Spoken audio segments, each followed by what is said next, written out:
कलम India news के नए सेगमेंट सत्ता, साजिश और संग्राम में आपका स्वागत है। कलम इंडिया लोकसभा चुनाव को लेकर आप सभी के लिए आपके सांसद की पूरी जानकारी लेकर आया है। हम हर एक संसदीय सीट और उस सीट से जुड़े नेताओं और सांसदों का रिपोर्ट कार्ड आपके सामने पेश करेंगे और पार्टी किस नेता पर भरोसा जताएगी इस पर भी चर्चा करेंगे। आज बात समस्तीपुर लोकसभा सीट की। बिहार के समस्तीपुर जिले का इतिहास काफी पुराना है। कहते हैं इसका पुराना नाम सरैसा हुआ करता था। कुछ इतिहासकारों के मुताबिक उत्तरी बिहार के शासक हाजी शमसुद्दीन इलियास के नाम पर ही इसका नाम समस्तीपुर पड़ा। वहीं कुछ लोगों का मानना है कि इसका पुराना नाम सोमवती था, जो बदलकर सोमवस्तीपुर और फिर बदलकर समस्तीपुर कर दिया गया। समाजवाद के जनक कर्पूरी ठाकुर यहीं पर पैदा हुए थे।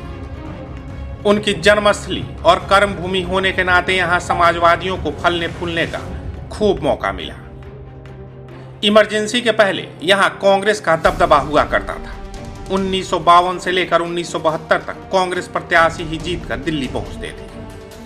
प्रिंस ऑफ पार्लियामेंट के उपनाम से मशहूर शख्सियत सत्यनारायण सिन्हा ने भी समस्तीपुर का प्रतिनिधित्व किया था।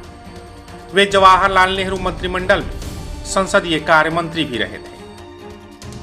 1977 के बाद से यहां पर कांग्रेस को सिर्फ एक बार 1984 में जीत हासिल हुई। इंदिरा गांधी के निधन के बाद पूरे देश में कांग्रेस के लिए सहानुभूति की ऐसी लहर चली थी कि जननायक कर्पूरी ठाकुर को भी हार का सामना करना पड़ा था। उन्हें कांग्रेस के रामदेव राय ने हराया था। हालांकि इसके बाद से कांग्रेस की कभी वापसी नहीं हो सकी। 1989, 91 और 96 में यहां से जनता दल के प्रत्याशी लगातार 3 बार चुने गए। 1998 और 2004 में राजग और 1999 और 2009 में जदयू ने जीत दर्ज की। यह सीट कांग्रेस के लिए जितनी अछूती है, उससे कहीं ज्यादा बीजेपी के लिए है। आजादी के बाद से आज तक यहां 17 आम चुनाव हुए, जिनमें से एक बार भी बीजेपी का कमल नहीं खिला। 2014 और 2019 में यह सीट बीजेपी की सहयोगी पार्टी एलजेपी के खाते में चली गई थी। परफेक्शन IAS, UPSE और BPSC फाउंडेशन क्लासेस के लिए समर्पित संस्थान। यहाँ आपको UPSE selected and interview appeared faculties द्वारा गाइड किया जाता है। Separate batches for Hindi and English medium. 65वीं और 64वीं BPSC एग्जाम में 69 और 107 रिजल्ट्स एवं 66वीं BPSC एग्जाम में 131 रिजल्ट्स हासिल किया है परफेक्शन IAS टीम ने। परफेक्शन IAS, कुमार टार, रोड, पटना। दिवंगत केंद्रीय मंत्री रामविलास पासवान ने यहां से अपने छोटे भाई रामचंद्र पासवान को उतारा और वे दोनों बार संसद पहुंचे। 2019 में रामचंद्र के निधन के बाद उपचुनाव कराना पड़ा था, जिसमें उनके बेटे प्रिंस राज चुने गए। बिहार का समस्तीपुर संसदीय सीट अनुसूचित जनजाति के उम्मीदवारों के लिए आरक्षित है। बिहार के 38 जिलों में से एक समस्तीपुर जिला आबादी के नजर से भारत का 42वां सबसे अधिक जनसंख्या वाला जिला है। इस जिले में तमाम लघु उद्योग चलते हैं। समस्तीपुर में ही पूर्वी केंद्रीय रेलवे का सब डिवीजन भी है। 1980 के चुनावों से लेकर अब तक सबसे ज्यादा जनता दल के प्रत्याशी विजयी रहे। वहीं दूसरे स्थान पर राष्ट्रीय जनता दल रही है। लोकसभा क्षेत्र में लगभग 20% SC वोट है, यानी कि यहां पर किसी भी पार्टी के लिए पिछड़ी जातियों को ढाल बनाना लगभग नामुमकिन है। प्रिंस राज चिराग पासवान के बेहद करीबी बताए जाते हैं और बताया जाता है कि भले ही पशुपति पारस चिराग से अलग हो गए हैं, लेकिन चिराग पासवान अपने चचेरे भाई से अलग नहीं होंगे और मौका मिला तो उन्हें लोकसभा का टिकट देने से भी नहीं हिचकेंगे। बताया जा रहा है कि जो बीजेपी ने सीटों को लेकर फार्मूला तय किया है, उसमें चिराग गुट को 3 सीट दी जा सकती है, जिसमें जमुई, हाजीपुर और समस्तीपुर शामिल है।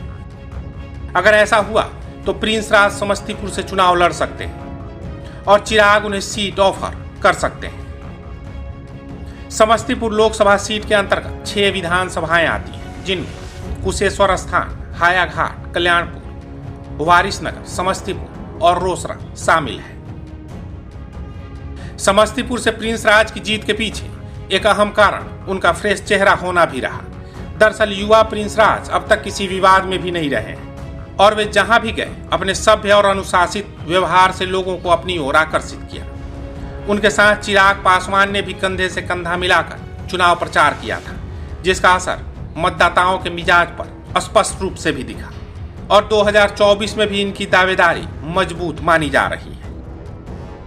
वहीं महागठबंधन की बात करें तो कांग्रेस के अशोक राम चुनावी मैदान में ताल ठोक सकते हैं। वहीं अगर जेडीयू को मौका मिला तो महेश्वर हजारी यहां से चुनाव लड़ सकते हैं। वहीं इस बार समस्तीपुर में मुख्य सियासी मुद्दा क्षेत्र में तकनीकी की स्थापना है, क्योंकि यहां पूसा स्थित राजेंद्र कृषि विश्वविद्यालय को छोड़ कोई तकनीकी कॉलेज नहीं है।